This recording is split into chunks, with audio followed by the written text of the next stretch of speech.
Hi, I'm Pam, I'm Barry. and this is the Mixed Review, where we do movie commentaries and mix in social issues. Our first movie was Pitch Perfect 2. In Pitch Perfect 2, we find the Bellas performing for the president for his birthday. During their performance, there was a wardrobe malfunction, and in that malfunction caused the Bellas to lose their title. Mhm. To regain their title, the Bellas decide to compete at the world competition, and their biggest obstacle, Das Sound Machine, or the Sound Machine. So we find our girls 3 years later in their senior year, and they have a legacy that comes in, whose mom, her name was Emily, right? I believe so. Okay. Her mom comes in and says, "Oh, I was a Bella, so it's going to be really great." So she joins the Bellas, and she has an original sound. She's a songwriter. We find Becca at a crossroads. She's looking for her life after the Bellas, and she takes an internship, which is kind of a filler subplot, but they use it anyway. Yes, however, she's already looking to her future, which none of the other girls seem to be doing. Which is a good thing for her because she really didn't want to be in the Bellas in the first movie, so her looking forward and going past it is actually a good thing. We find the same characters back and some really new weird ones, like the crazy Hispanic lady who apparently almost died on several occasions. Crazy Hispanic lady. The one who's like she had malaria. Oh, yes. Yes. In this movie, there were a lot of social issues that were brought to the forefront, as opposed to the last movie, and they really kind of slapped you in the face with them. True. One of the biggest issues was what was it? I don't know. Well, Gayness. well, there's that. I couldn't think of another word. We're still going. We're still going. We're We're good. still going. All right. Was the lead the black girl? She was the more of the butch one. She's completely out in this film, and makes a lot of sexual references to other women, which I found weird. Yes. The the Mexican girl that she's talking about, Or Hispanic, if you're PC out there. okay, the Hispanic girl that she's talking about Hmm. has brought with her a lot of baggage. Yes. And for some of us, when you hear what she has to talk about, it gets a little hard to listen to. Yes. It's Uh, more of a distraction than adds to the plot at all. it is, it is true. However, those issues do exist, and we're not trying to push those out of the limelight. But just be aware, for some people, it might be a little emotional. It can be emotional and it can be distracting. I think one thing that they did different with this movie was bring other issues to the front. It wasn't just about the music. A lot of the fans of the franchise fell in love with the music, not necessarily the acting or the plot or the characters, but the music was just that good. And this movie has the same formula. Really good music with subpar acting. Yes, yes. The music in this movie was definitely on top of its game this time around, Hmm. as well as the last one. The music was pretty good in the last one as well. However, in this movie, the writer really stepped it up. One thing that I really liked about was the German team, the Sound Machine. Their sound was really, really good, and you were actually rooting for them a little bit over the Bellas while they were rediscovering their voice. I True, found myself doing that. true. A lot of old characters come back, like Bumper and the boyfriend and Benji. Speaking of Bumper, I don't know why they brought him back, or I don't know why they kept him in the last movie because he was a kind of a rotten character. I think that was the point. He was shallow, and it opened the door for Benji to join.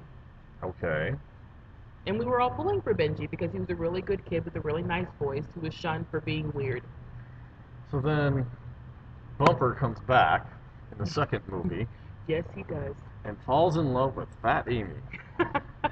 Which is weird but also predictable. Yeah, pretty much.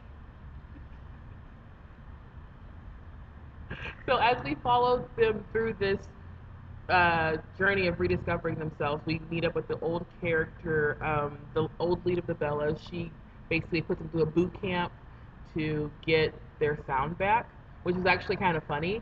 And Becca finally tells her group about Oh, we should say spoiler alert. Spoiler alert, if you're watching, we are going to spoil some parts of the movie if you haven't seen it yet. Yes. It's a little late for that, but it's in there now. Yeah. Well, and a lot of what we've been talking about are spoilers anyway. So Well, that's what I'm saying, spoiler alert. That's the Okay. whole... maybe we should start with that Yeah, I next time. Well, it's commentary. They should get it. Okay. That's true. So, what were some things that you did not like? So, what are some parts you didn't like about Pitch Perfect 2? Well, one of the parts I didn't like were some of the cameos that showed up. Some of the cameos were, yeah, I understand. For example, Snoop Dogg is a musician. However, I don't know that I would have used Snoop Dogg. Okay, I agree with that. Snoop Dogg is, what do I call him? Snoop Dogg? What is it? Snoop Dogg. Snoop Dogg, like Snoopy. Got it. Yes. So, he was really famous at one point, and for him to be in this movie, it just seems like how the mighty have fallen. And I think it was unnecessarily weird because you're just like Snoop Dogg and Christmas songs. They really don't go together. Mm. Other things that I didn't like about the film were the unnecessary subplots. Becca getting a job at an internship was a distraction, and we wanted to stay with the Bellas because the first one was all about sisterhood and the songs and the music, and this one just kept pulling us away from that, and I wanted to stay on point. I think it was on purpose because they're going to do another one. I don't know. It was weird. Well, maybe. One of the things I did like about this movie is they had a lot more songs in this movie, and a lot of good songs in this movie. Yes, mostly by the Sound Machine. Yeah. Okay. That's my opinion. I thought they were really great. What another thing that I liked about the music was it was something that reminds you of the first one, but wasn't an exact copy of the first one. Right. It was original. The songs were different, even though they did another version of the riff off with like the Green Bay Packers out of the blue. What the heck? But it was funny. good. It was funny. It wasn't too distracting, and there were a lot of cameos. Yes. Lots of cameos Yes. from Peggy Bundy or Katie Katie Seagal for you purists out there, and the lady from Good Morning America. I don't know what her name is. She's the black one. What's her name? I don't know. She didn't say anything, but she was in the chorus. Yes. Yes. There's another cameo too. The Green Bay The Packers, Green Bay Packers. which was good because they showed their skills, not at singing, but their physical. I'm just kidding. No, you're not. I'm not kidding. They're really good looking. Next. Okay. So Okay. what are some things that we like besides the music? Oh, we already did that. So let's go to the actors. Okay. So with the actors, you kind of have to keep, you got to keep Becca because she's the one that's the common thread between these two stories. And then you also have to keep Fat Amy because, well, frankly, she's pretty funny. She's a really That's good true. actress. Yep, I agree with that. The rest, kind of replaceable. That's true. One thing that was really weird about the first one was Becca. She was not likable. What made her likable was her boy, the guy who liked her, because she came up as very arrogant and rude and like, okay, anyone else. Standoffish, yeah. And we understood divorce, but still, we still want to like you as a person and root for you. And I did not.